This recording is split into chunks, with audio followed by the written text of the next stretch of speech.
Today we have one bill on the agenda. Before we get to that, I want to thank the Sergeants at Arms, John Gilbert, up here in the front, Marvin Lee, Marvin in the back, Teresa Ferguson, thank you Teresa, and Warren Hawkins. Warren, where are you? Ah, okay, not here. All right, very good. Well, welcome to House Finance, and thank you gentlemen for your service here today. This morning we have Senate Bill 527, ABC Omnibus Bill. It is a PCS by motion of Representative Pike. The PCS is properly before the committee. And Representative Bradford, you're recognized to present the bill.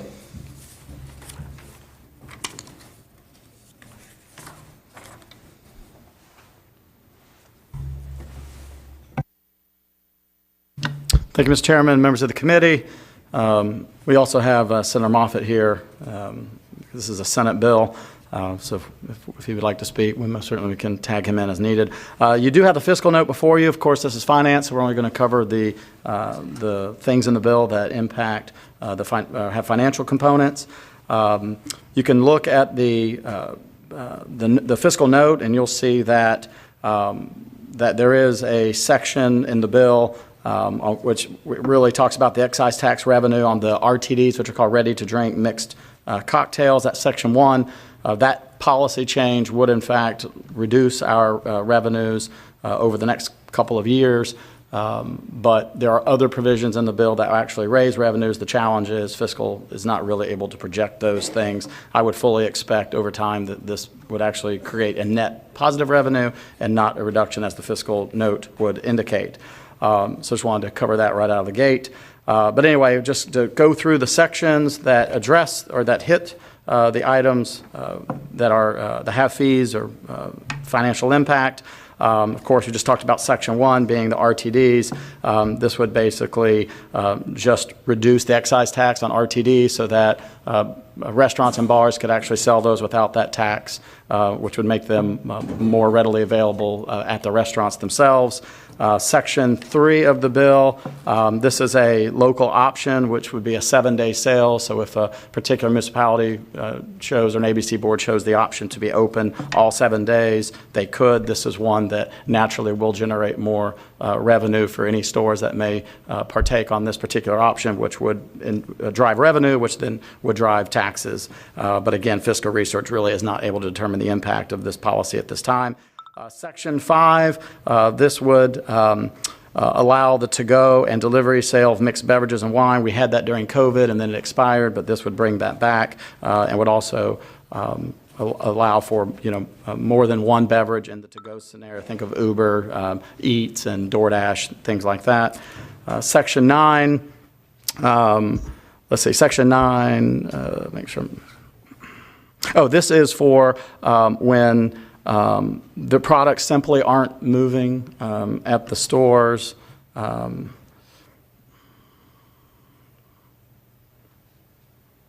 Oh, forgive me, that's a later section. This section is for allowing, sometimes there are specials. So think of Tito's Vodka in the holidays. They'll reduce their price to the warehouse and we try to order it. So this would actually allow for our ABC stores to know that those pricing is coming in more advance than they typically have been.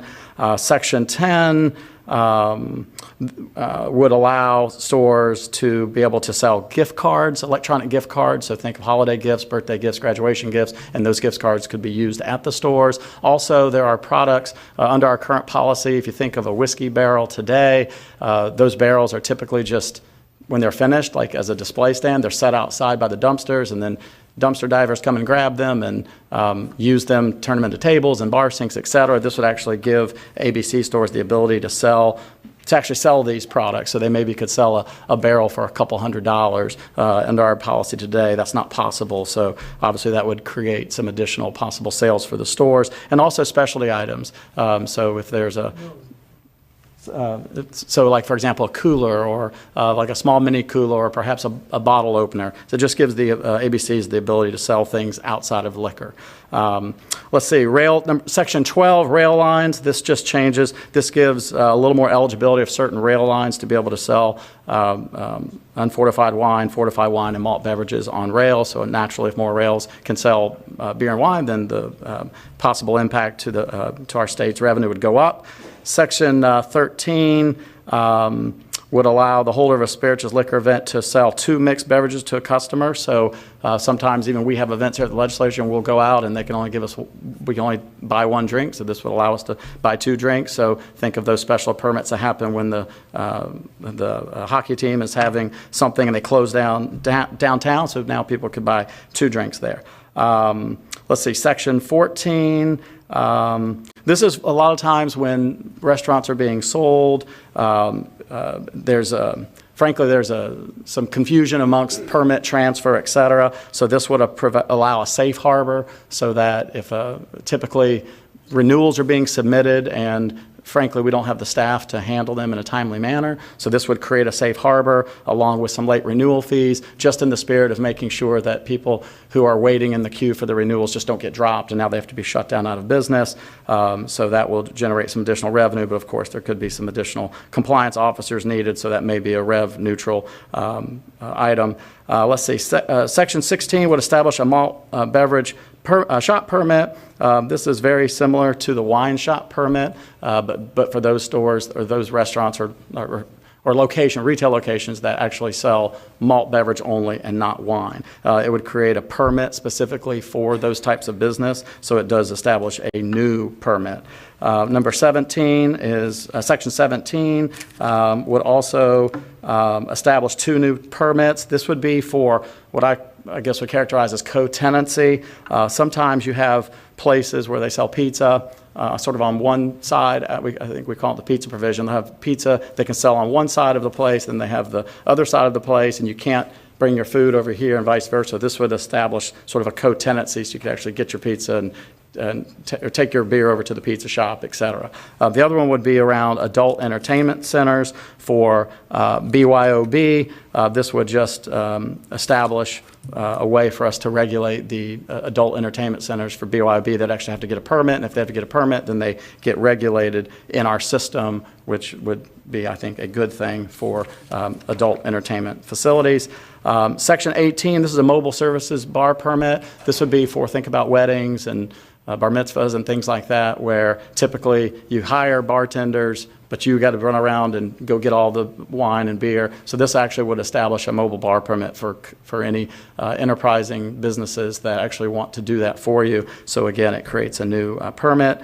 Let's see, Section 24. This is a minimum price for spirituous liquor. Right now, the distillery set that price. This would make sure that our ABC set a minimum price, and of course, that's for a couple of reasons. One would be it will help just, I think, with some of these very lower end products that are very, very cheap, that are easy for people to get their hands on. And plus, we have capacity issues. We have limited space in the warehouse. So just putting some minimum pricing in place, I think, is a wise move, just for not only capacity, but just for keeping some of this very inexpensive liquor out of our stores. Section 27, let's see. This would be space. I'm gonna call it space bourbon or space whiskey. There is a company in North Carolina that's working on aging whiskey in orbit, and so it'd be very expensive. There's a minimum price of $50,000 to buy into that. So if you have $50,000 laying around, you may want to think about partaking on the list. But when we set our excise tax, I don't think anyone ever envisioned a bottle of whiskey would be $50,000. So this would cap the excise tax at $1,000 on anything that's over $50,000. And then Section 29, while it's not on the fiscal note, I do want to note that's a homemaker special event permit. We do have a homemaker liquor. Like think of like your craft brewers. There's a craft sort of distillers at home, and so we're going to create a permit for them to be able to have samplings and things, and that creates a $50 permit. So that covers the items of the things in the bill that impact finance. Mr. Chairman? Thank you, Representative Bradford. Do I see any questions? Representative Warren? Yes, sir. I just had one question about the fiscal notes indicates right off the bat that Section 1 would reduce revenue to DHHS by about $300,000 annually. I just wondered what the impact would be to DHHS, any services related to that, if there's anybody could address that. Representative Bradford, do you have that response? Well, I mean, I can maybe perhaps defer to staff, but I do know, like, there's some training programs and things that we typically use our funds to pay for, and so I guess you could say that that could impact that. I would just say, though, it's noteworthy that there are other provisions in the bill that will be net new income generation. So, you know, I think looking at the totality of the bill, that while the fiscal note would indicate there's a decrease, I think. Representative Moran? Well, to Representative Bradford's point, I noted that he's absolutely right. There are places where the revenue is generated. Excuse me. And also places where it's reduced or eliminated. So, and there is no way, according to the fiscal note, that staff could, forecast what those amounts would be. But that doesn't answer the question about the $300,000 annual loss to DHHS specifically. So if there is additional revenue generated, Representative Bradford, are you indicating that that would replace the money to DHHS, or just that there's a good possibility the revenue generation would make the whole thing revenue neutral? I'm just more concerned, is there perhaps somebody from DHHS is here that's noted this and could tell us? Representative Bradford? Yeah, well, just because a lot of that is funded by a portion of the excise tax, obviously if we have additional opportunities for sales, then excise tax would backfill that, but most certainly happy to entertain an answer from staff. Is staff able to provide additional information? Emma Turner, Fiscal Research. So this is obviously a very small part of the HHS budget, so I don't know that there would be a major impact of this amount from a budget standpoint. The reason that staff has not been able to come up with an estimate for whether or not this will generate additional revenue is that the research on whether Sunday sales actually does generate more sales overall is inconclusive. So it's possible and actually probable that there will be more liquor sales, but there may be reduced beer and wine sales that could offset some of the increase. So we really don't have enough information to say for sure that revenue will increase under the Sunday sales provision. The pricing provision is likely to increase revenue. I believe you have an estimate of that, Sean, from the ABC Commission of about $3 million, but that would not go to DHHS. Representative Moran? Yeah, thank you very much. I want to emphasize that I was not criticizing the inability to forecast the revenue. That's completely understandable. Again, my only concern is while $300,000 might be a small part of the budget, it is part of the budget, and I know every department screams and yells every budget year for more money. So if your net, if the DHHS budget is a net loss of $300,000, something is going to be cut back on there, and I'm just curious if there's any provision in here to, make up that difference, or to make sure that that's not a loss to DHHS in the revenue that is generated. Mr. Chair. Sure. Where are we? Other side. Sorry. Staff, okay. Chris Saunders. Voices in my head. Sorry.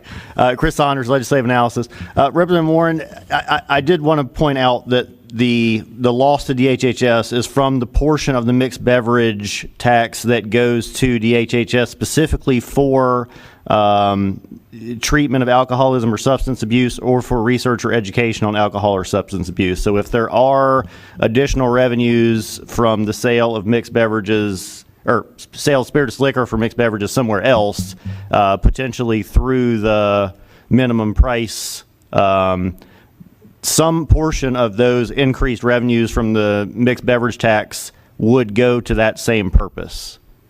Thank you very much. I appreciate that. Mr. Chairman. Representative Bradford. Yeah, so Representative Warren, on the fiscal note, it does say Section 3. While we don't have a crystal ball and can't really predict what a 7-day sales would bring, it is possible that it could represent a 7% increase in overall sales, which would clearly help offset that 300,000. In fact, probably generate more revenue. But again, it's hard to give you a number. Thank you, Representative Of Bradford. course, yeah, but. All right, seeing no other representatives approaching, we have two people in the audience that would like to speak. Tim Kent, if you would approach the microphone, you will be limited to 2 minutes. Please state your name and who you represent. Tim Kent, North Carolina Beer and Wine Wholesalers Association. I'm going to waive my time, Mr. Chairman. Thank you. Thank you, Mr. Kent. Next, we have Reverend Creech. If you would, Reverend, approach the microphone. You'll have 2 minutes. Please state your name and who you represent. Thank you, Mr. Chairman, members of the committee. I'm Reverend Mark Creech. I'm Executive Director of the Christian Action League of North Carolina. Today we gather here not as conservatives or liberals, but as responsible citizens, I hope, who are concerned about the financial implications of a proposed law that would make substantial changes to our state's alcohol control statutes. According to the Blanchard Institute, alcohol abuse in North Carolina has been on a steady rise since 2012, and we cannot afford to ignore this detrimental trend. Yet I'd suggest this is what we've done for the last 8 years. Since 2015, our state has introduced and passed 6 ABC Omnibus bills with a total of 117 pages combined in length and more than 100 provisions that substantially loosen our state's alcohol laws. And this doesn't even take into account the numerous other ABC bills that passed alongside of the omnibus measures, which also made sizable changes.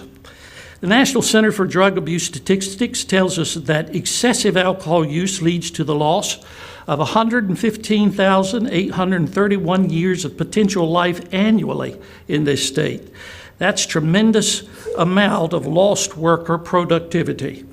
Moreover, in 2010, North Carolina taxpayers incurred a staggering burden of over $7 billion due to the consequences of excessive alcohol use.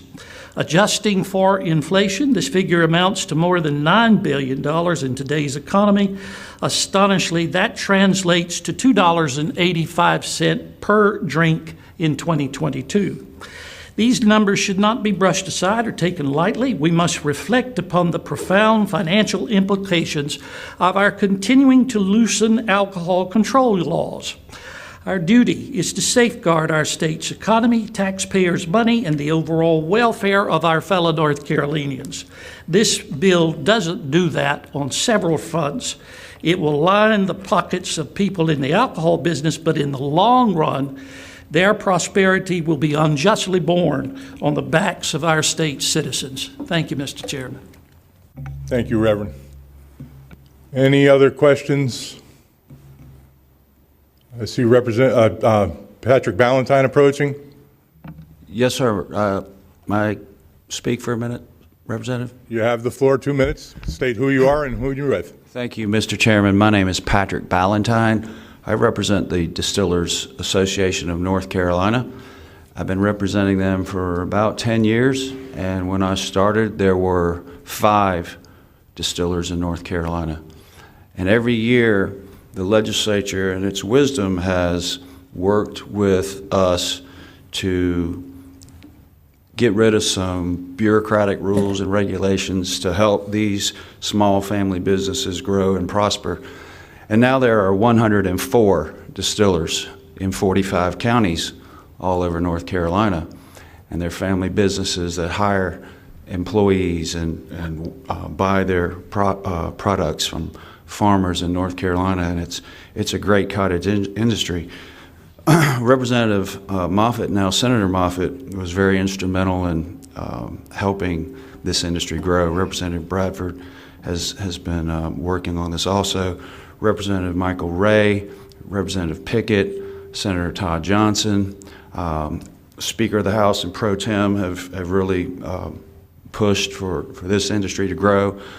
We support this bill, but there's a provision not in this bill yet, that we feel we need. This is a control state, as you know.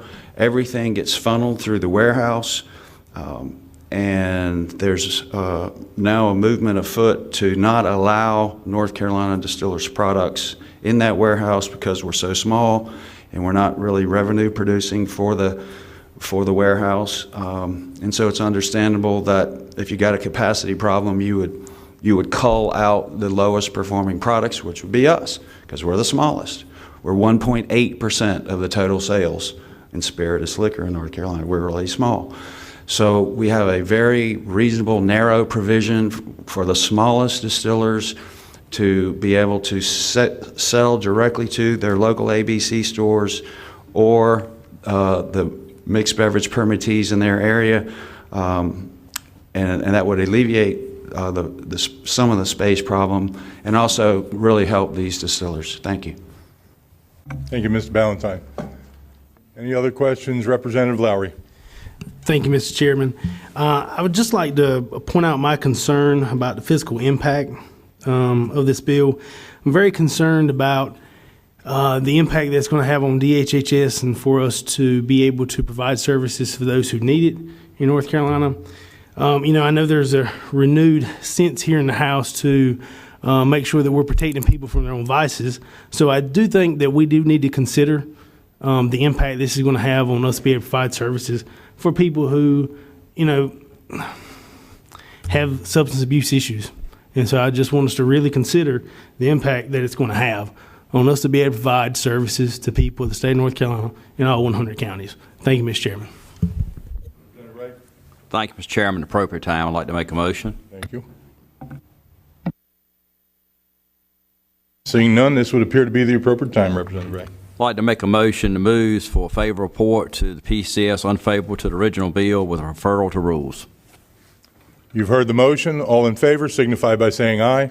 Aye. Opposed, nay? It appears the ayes have it. The ayes do have it. Congratulations, Representative Bradford. Your bill passes. No further business before this committee. We are adjourned.